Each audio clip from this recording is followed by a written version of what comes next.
look like, what it might feel like, what my children might be exposed to, I feel overwhelmed and quite emotional. I think I'm not alone in this feeling. I like to solve problems. The problems seem massive, but we can make changes in our own lives that will result in better future outcomes for us, for the community, for the world, for all the species, both now and in the future. I'm John, I'm an engineer. I'm Emily, I'm a teacher. I'm Danielle. I'm Adam. Issues of ethics and environment have been on the agenda in governments and boardrooms for at least 50 years. And change has happened. There is things worth celebrating. We sorted out acid rain, we sorted out the ozone depletion, yet we have got far more to do. We don't have to wait for governments and business to drive that change. There's so much that we can do as individuals to accelerate the process. It's time for us to take into our own hands by voting with our feet and with our wallets. We are doing research to collect the science and the relevant information so that we make informed decisions to benefit us, our communities, and the future. We have a really natural survival instinct to fit in. Unfortunately, fitting in means living in a way that is really not very good for us. I've felt like many times I haven't had the time or the emotional energy to do the things that I really know are right. It comes at a cost to our physical and our mental health and our connection with other people and our relationships, and also with the severe costs to the planet in terms of resource usage and pollution. And what happens if I don't quite fit in? Am I allowed to work maybe 1 or 2 days a week if I need to?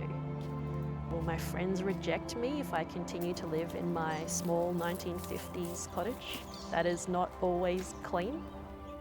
We're aiming to find people who are living in a more meaningful or more connected way, people who have let go of some of those assumptions and have reconnected with purpose and with meaning.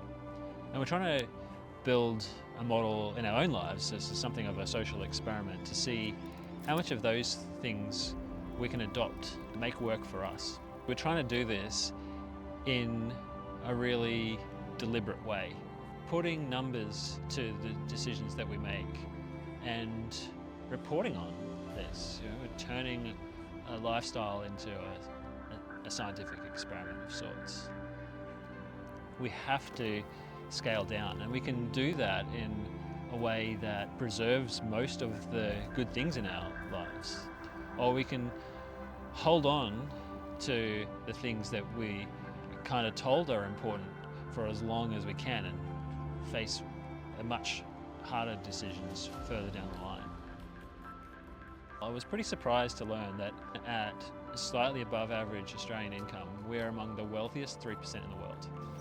How we spend our money and how we get around, what we eat and how we spend our time can have a huge and lasting impact.